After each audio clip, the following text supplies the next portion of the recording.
Hello and welcome to Windows in Time, When the Trains Came, presented by Jackson County Library Services and the Southern Oregon Historical Society. I am Carrie Tannehill, Head of Adult Services. This program is being recorded. Please mute your microphone and turn off your camera to ensure a quality recording. There will be time to answer your questions at the end of the program. Please put them in the chat box. The views and opinions expressed in this program are those of the presenter and do not necessarily reflect the official policy or position of Jackson County Library Services. Today's presenter is Sue Waldron. She's worked for the Southern Oregon Historical Society in the 1980s and 90s, and now she's a volunteer with the Rogue Valley Genealogical Society, where she helps share the rich heritage of their quilt collection. Thank you, Sue, for being with us today, and I will give it over to you to get started. Thank you, Carrie. I'm glad everybody could come today. Let's see if we can talk about trains for a while. Happy anniversary, Medford. 138 years ago, plus 10 days, is the anniversary of the arrival of trains in Medford. The tracks reached Medford then. There was no Medford, but the trains came. It's also the 38th anniversary of these two quilts that I'm going to talk about today, the Medford Train Centennial, and the Ashland Railroad Centennial. Those quilts were made by the Jacksonville Museum Quilters. And the group was formed by Doris Scheidecker in 1976 when she retired as the freshman girls counselor at Medford Senior High School. She retired to Jacksonville, and in her free time, she went to work with the Southern Oregon Historical Society at the Jacksonville Museum. She worked with their textiles, cataloging them and categorizing them and cleaning them. And she noticed that there was a lot of unfinished quilts in the collection, and she offered to fix them and to put them together for the museum. Well, of course, museum professionals don't care for you to do that today, and they would definitely not recommend it. But at that time, they came to an agreement, and Dora took several of the uncompleted quilts, and she put them together. The Jacksonville Boosters contacted her in 1976 and asked her if she would make a quilt for them. Local artist Bruce and Annie Butte had created drawings of historic buildings in Jacksonville, and they asked her to put them into fabric. So as you can see, this is the quilt that they created in 1976 for the bicentennial. And it has, obviously, there's the Jacksonville Courthouse here in the center, and the cemetery for Jacksonville. And the detail on this is wonderful, and it's part of the Southern Oregon Historical Society's collection.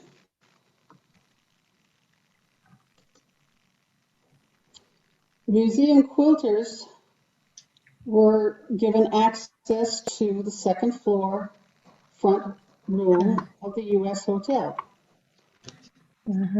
And within a very short time, they decided they would produce a quilt show every year. And the quilters also decided, we're manipulating again, hold on, and that they would make one quilt every year to commemorate or remember some local historical event. And there's three samples here. The first one is for the Klamath Indian tribe. The second one is for the Tequilmas Indian Jenny. And of course, the third one is for Miriam McKee, the Wood Early Pioneer family here in Jackson County. So it gives you an idea of the types of quilts that the ladies made. After about 30 years, the museum quilters, the Southern Oregon Historical Society lost their funding, and they the Jacksonville Museum Quilters had to leave the U.S. Hotel.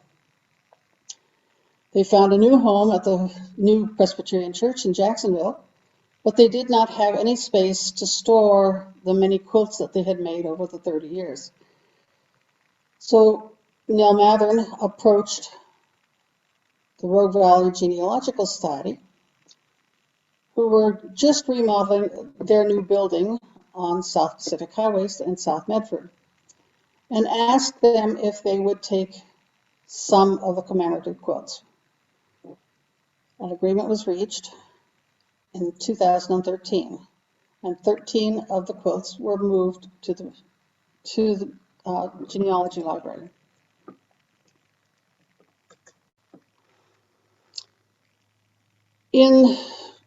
We're going to go back and look at some early history now, and of course, historians and genealogists are extremely excited about the fact that local newspapers are so available online now. And in 1888, and before that even, there were 3 local newspapers available: the Oregon Sentinel and the Democratic Times out of Jacksonville, and the Ashland Tidings. And through the whole process of the trains coming, they carried numerous comments and mentions about how the track laying was progressing, and what the next project was going to be.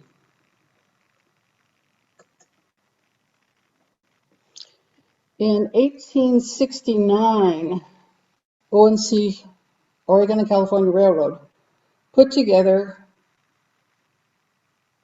20 miles of track outside Portland. And they won the contract to build the railroad from Portland to San Francisco. They hired Jesse Applegate to survey the route that they were proposing to take. And you can see there's Roseburg clear down here, and Jacksonville is down here. And what you might notice is the road was to come from Roseburg and come down through the Calapooie Mountains and over here, and then it would reach Table Rock, Fort Klamath, no, Fort Lane, the one we have in the valley. And then it was going to jog over to the east, and it was going to go through the Cascades and over to Klamath Lake, and then go south. It was not going to come through Jacksonville or Ashland. That was the plan in 1871. Well, they got all the way down to Roseburg, and ONC ran out of money, and they had to stop. There was no funds to continue, and the prospect of coming through the mountains was just more than they could afford, and so they sat there in Roseburg for 10 years. Finally, in 1884, they started coming. And isn't this a fun photograph? I never thought of the practicality of moving camp by just putting your buildings on a flat car and coming down the track. Of course, I also am not real thrilled about the trestle here. It looks to me like it's kind of jury-rigged. I'm not sure I'd want to cross it, but then I wasn't there, and so it doesn't matter. But it did intrigue me to try and think how this photograph was taken. Where was the photographer? I'm assuming he's somewhere over here on a hillside, pointing his camera, but how's he communicating with all these people on the train? And there are people here standing in front of these buildings. And how does he tell the engineer, hey, stop your train a minute while I take a picture, so he doesn't get a blur? Using flags, perhaps? I'm not sure, but it just intrigues me that how did they signal each other to make sure they got the picture they wanted? Of course, the other thing that this picture shows is, of course, the timber harvesting that was going on and the practices at that time. Then I found this picture just to show how they managed to put those buildings up on the flat cars. I found it after I got that far along.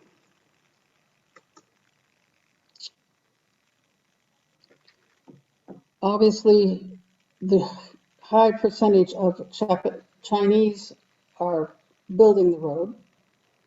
There was one article in the local newspaper that said they brought in a crew of 800 Chinese to build their road.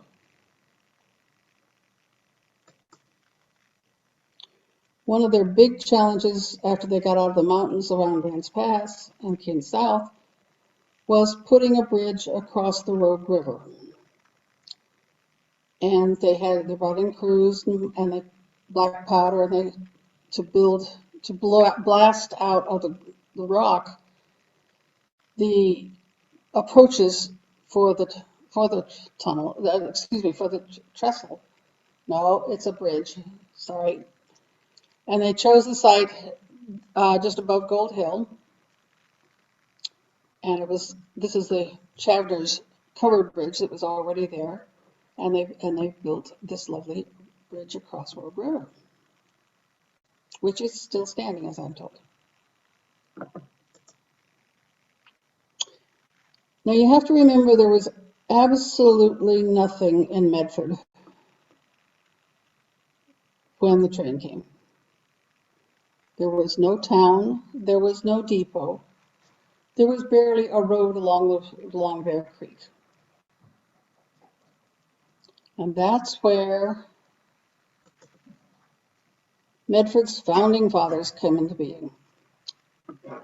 Conrad Mingus, Ira Phipps, Charles Brobeck, and Cornelius C. Beekman. They just happened to own property along Bear Creek, and they offered to give O&C Railroad a depot site in the middle of nowhere. And then they hired, once O&C agreed, they hired J.S. Howard to survey the town of Medford. And as you can see, there's the four property owners. And of course, they stuck the depot right square in the middle. Property the individual lots here went for $800 to $1,000 a piece.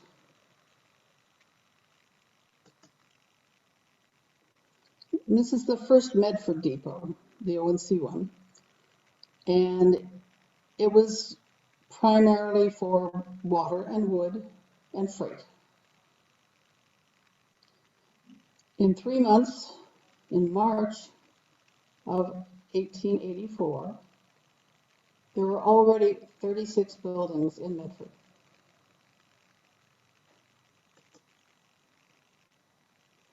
Jumping forward 100 years, in 1987, the Southern Oregon Historical Society began creating the Making Tracks exhibit. The exhibit cleared the whole second floor courtroom of the Jacksonville Museum, painted, cleaned up, built brand new cases, which shows artifacts, and created the Making Tracks exhibit. It was one of the largest we'd ever tried to do at the Historical Society.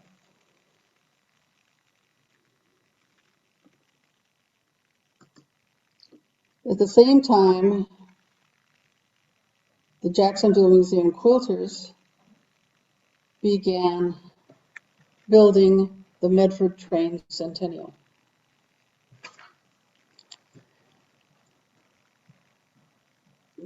To be a part of this Making Tracks exhibit.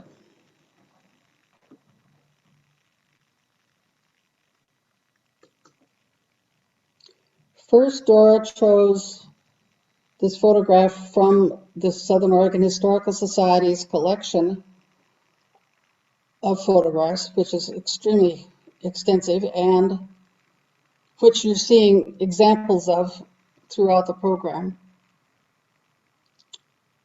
Then she went to Carl Strand. And Carl Strand was a chemical engineer from Shell Oil Company. And he created the drawing that you see here. That is a template for the center of the quilt. And then Dora began choosing fabric to create the engine. And you can see that she chose a striped fabric for her cow catcher and another striped fabric for the railroad tracks. And the railroad tracks, if you could see the original, you could see that she had created a tuck right here in the white. And as it goes from left to right, it becomes narrower, giving an illusion of distance. The little headlight things here are a silver and white gingham. The cab window and the headlight are fabric that has an actual glint in it. If you look at the original quilt, there's a shine that shows up in the quilt, in the fabric.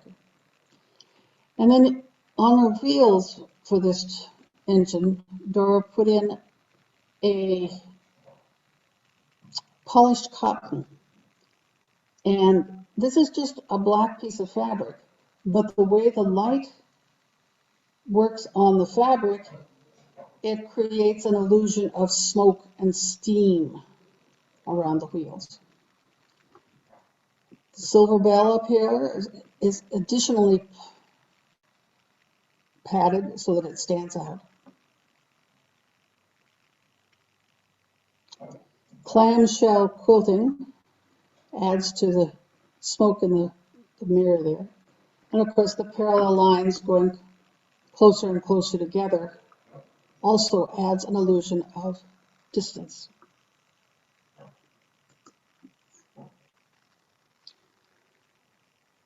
If you were looking at the original quilt, you would see all these that look like strips of fabric are actually one piece of fabric, striped fabric that was cut and then pieced together here to match.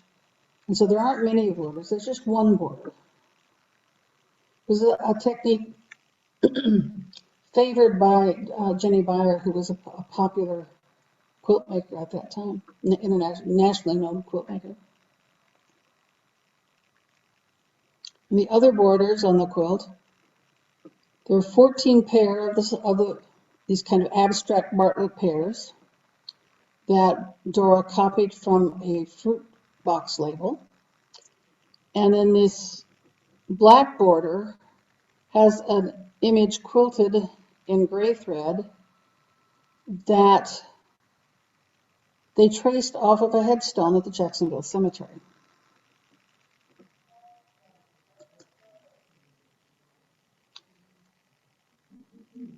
Now, I don't know how many of you are aware of the Buck Rock Tunnel, but during the process of building the railroad, when O&C came down, they finished up the bridge over the Rogue River, and then they jumped ahead to where they were planning on putting a tunnel through Buck Rock. They got started on it, as you can see down here on the sign. They started in August of '83, and they were digging away, and they got about 200 feet in on one side and about 300 feet in on the other, and then they ran out of money. And in February of '84, they stopped digging. That Buck Rock Tunnel is still sitting there. It looks just like this.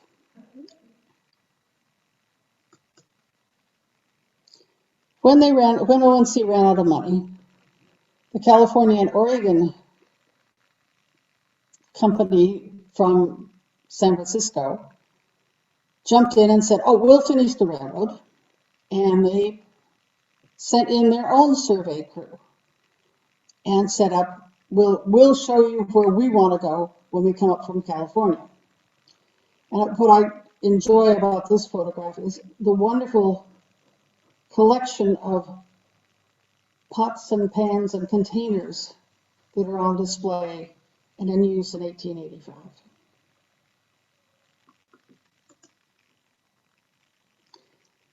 This map, well, it's oriented incorrectly as far as I'm concerned, because Ashland doesn't belong up here in this corner. Ashland should be over here in this corner. But it does give you a look at what the three of them, what was planned by O&C and by C&O. So O&C had planned, and they had built all the way down here to Ashland. And they were planning on coming down here to the Tolleride, to Dressel. And then they were going to go clear over here and come through Buck Rock. And then go back up here to Siskiyou Pass, cross the mountains up the Siskiyou Pass, and go on down into the Colstein area and finish up their road this way. I'm sorry, I was marking the wrong one. They were, O&C was the dotted line. California and Oregon came and said, oh, no, we're not going to go that way out of Dollarhide. We're going to go this way out of Dollarhide. And we put in this other road up here to the summit. And if you're paying attention, this is I-5 here in the nice solid little gray line. So it kind of gives you an idea of where you are in relation to all of this.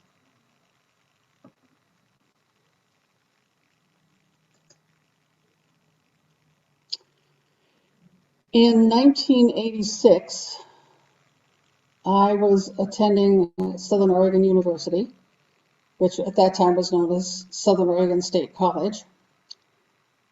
And I had discovered practicum programs. In a practicum program, you can work at something other than attending classes. And I worked with the Swedenborg House, Chapel Swedenborg House, which we called the Swedenborg Museum.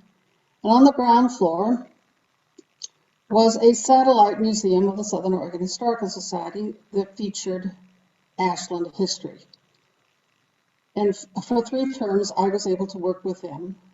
And on the 3rd term, I was given the project of finding a way to help celebrate the coming centennial of the Ashland Railroad arriving in Ashland.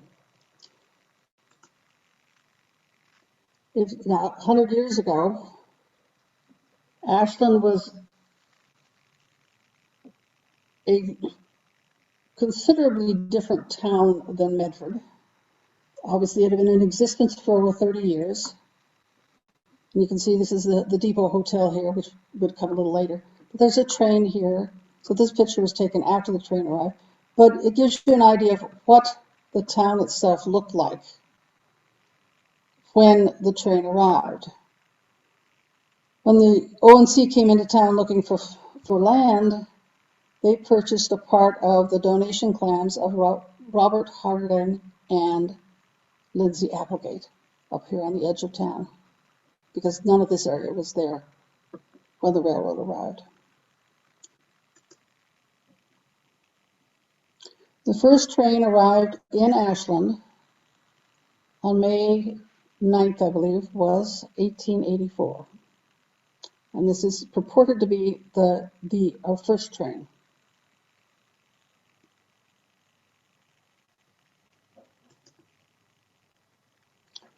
When I designed the quilt, I wanted to point out the very convoluted route that the railroad made through the mountains. And it's unfortunately in this photograph, you can't see the single thread embroidery that the Jacksonville Quilters made to put the track in. But you can see it goes pretty much along here, and then across the pass here it's Siskiyou Summit, and on down. And I didn't think many people knew it, so I borrowed a topographical map, and I created this map for the center of the quilt. And you can see my drawing here with all my little markings on it and everything. Well, the ladies managed to get it all together, and you can see there's all these layers of fabric showing the different elevations. And they only complained a little bit as they tried to quilt through 6 or 7 layers of fabric. A little closer view kind of shows a little better the route. But who knew that there were so many curves in the railroad on the way to the top? I tried to make blocks of all the significant additions to Ashland when the railroad came. And one of those additions was the dollar hide trestle, and turned out to be quite a focal point for the railroad. I've included the original photograph that I used to create the drawing, and this is how the Jacksonville Quilters interpreted it. The intricate lattice work of the trestle itself here was a little bit more demanding than the ladies could handle, and they chose to do it in the ribbon instead. And I thought the background fabric they chose was very interesting. And if you could see the quilt, you would look at it and notice that these wheels, the big wheels, they're appliqued, which is what 90% of their quilts are. But on these little tiny wheels over here, they're cut out of felt, because felt doesn't fray, and you don't have to tuck the edges in it. And then they put little tiny jet beads in the center of each wheel so that you get a reflection as you move around the quilt. Found this one in passing also, and I thought it was an interesting look at how a trestle would be constructed. And in this case, they're pounding the trestle legs into the ground. This was a pile driver, and the other trestle is made by putting it on a foundation. As you came around from tunnel 13, you went up to from the dollar hide trestle, you went up to tunnels 14 and 15. And tunnel 15 here was 268 feet long. The other tunnel is up here behind the train, behind the hill here. And it had a 14-degree curve in the middle of the tunnel, which seems to me would be rather challenging. The Chinese had their camp up here above the tunnel. In the 1920s, when railroad engines became much larger and would not fit through the tunnels any longer, they blasted out the top of the tunnels and opened up these 2 tunnels in the 1920s.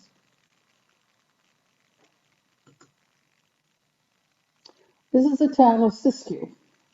It was located up at the top of the summit of the Siskiyou Mountains, and had a depot and a restaurant, hotel, and 2 turntables where they would change, because to get the train up from Ashland to Siskiyou, they had to put on helper engines, and they the 2 or 3 engines would be added to each train to get them to the top, and then they would take the helper engines off and turn them around on the turntable and send them back into Ashland for the next train.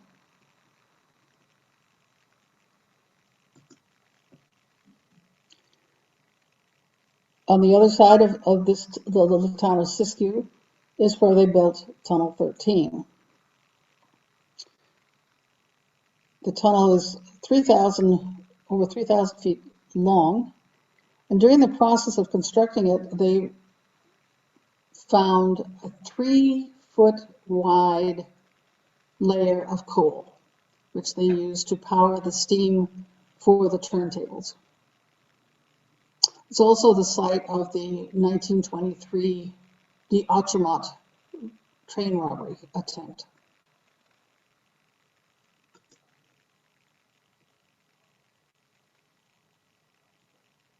A few more images of mostly Chinese working, although I'm not sure the gentleman standing there with the hat is Chinese, but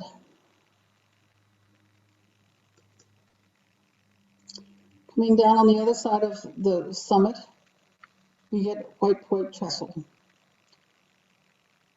And this one is what they call a frame trestle, in that they aren't pounding the piles into the ground, they're building them laying them on the ground, they have a foundation.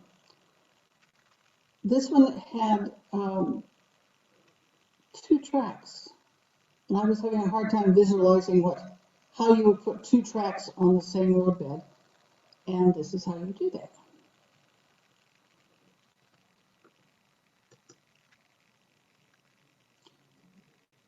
The railroad tracks were completed, and they held a gold spike ceremony on December 17th, 1887 in Ashland. And this was the little depot that they had built in Ashland at that point, before the Depot Hotel. And Charlie Crocker from Southern Pacific came to officiate. The Southern Pacific took over from California and Oregon within probably 6 months of California and Oregon deciding to continue the road. So actually it was built by Southern Pacific, but they didn't actually purchase it until 1923.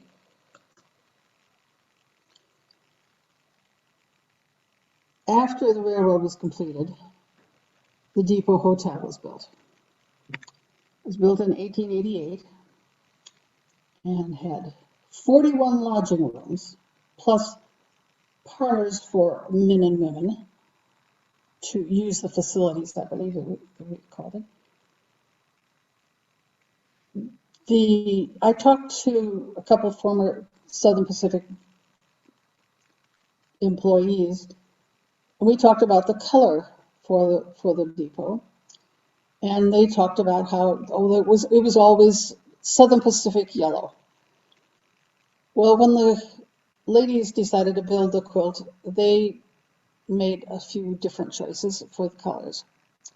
But what was interesting to me was, in last month's talk, George Kramer was talking about the building of the Depot Hotel. Well, he was actually talking about taking it down. But he mentioned that during the process of building this, they blew dirt onto the wet paint on the bottom layer of the building in order to encourage people not to lean on the building or to add graffiti. Just some scenes around the depot. Kids came soon, within a short time after the depot was completed, and they would come and they would sell cookies and candy and fruit, anything that was in season, flowers. One young man trapped ground squirrels and sold them as pets. And there's Lawrence Powell and William Powell, with his apple cider. He was a fixture at the depot. And of course, the dining room would seat 200. And I can't imagine that after 1 or 2 trains have been through that it would look this well. The Chinese cooks who prepared all the meals usually fixed chicken fricassee, which is kind of a chicken soup. with vegetables and whatever vegetables were handy. And that's usually what you got when you came to the depot hotel. There was a 30-minute stopover while they added helper engines there at the depot. It was considered a meal stop. There's William Powell's cider business there on the side, and chop shops, they called them, places across the street from the depot where you could get something other than chicken if you liked. But it was huge crowds showed up for just about every train. Across the street tracks from the depot hotel was the Ashland's 10-bay roundhouse. And I thought it was interesting that it was a corrugated tin roof. And eventually the brick building, which the ladies built with gingham, became a 31-bay roundhouse. And of course the turntable here in the front to turn the helper engines around so that they would be going in the right direction. In 1905, everyone was talking about the Lewis and Clark Centennial Exposition. It's going to be there from June to October in Portland. And thousands of people would be coming on the train to go to the exposition. Ashland's Board of Trade decided they had to have something to point out the better parts of Ashland. And so they built this exhibit building. It was, of course, designed by Frank Clark, our noted architect at the time. And they built it with all these swoops and curls. And in the inside, they would put samples of local minerals and all the different fruits that were the best fruits and vegetables that were available, and flowers. And they would take pictures of everything downtown so that those people coming to the depot that didn't have time enough to go explore Ashland would be able to see what some of the other pieces were about. Of course, Medford couldn't be outdone, and so they built their own exhibition building. And it did come out till 1945. But unfortunately, the train only stopped for 10 minutes in Medford. And so they really piled in the things, but they tried to have as many things as they could for people to look at. The Board of Trade also built the Lithia fountain at the Ashland Depot. And they had 2 bays that you could get water from, and with the fountains. And you can see what these little individual water holders were like.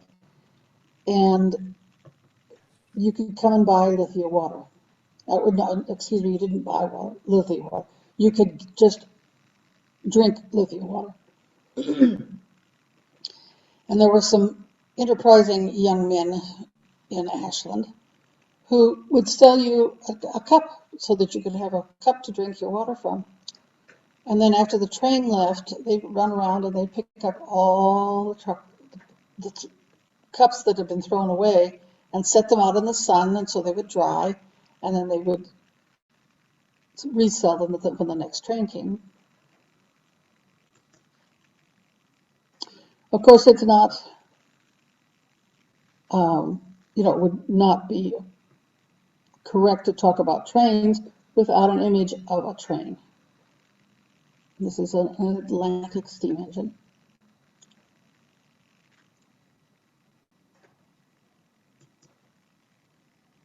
And these are 2 of the gentlemen that are on the train engine. And if you'll notice that they're not very big, they're only 3.5 inches tall. And the ladies embroidered them, or appliqued them, excuse me. And you'll notice there's a mustache and this very nice tie, and they both have waistcoats on. And then they each have a gold chain for their watch. Of course, all railroad men had a very accurate watch. And these are two townsmen that were in some of the other blocks. And again, think about the size of these if you're trying to create an image of these people.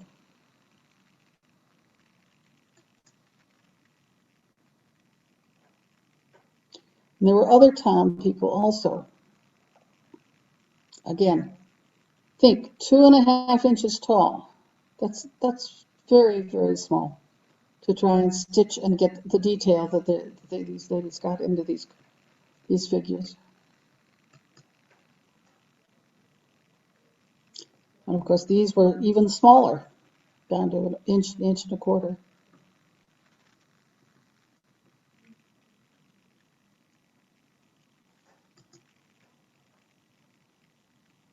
That's about all I can tell you about when the railroads came to Ashland and to Bedford. These are some of the places that I acquired information. Anything you want to know about Southern Oregon, that's a good place to start with Ben Trury's site. Dora Scheidecker is the one that made our quilt, made the quilt, excuse me. She's the one that founded the Jacksonville Museum Quilters and has a fairly extensive history if you want to take a look at that. And then Indian Jenny, the one quilt just of Indian Jenny with its over 200 buttons and beads. You can learn more about that at this site. And that's what I have to say.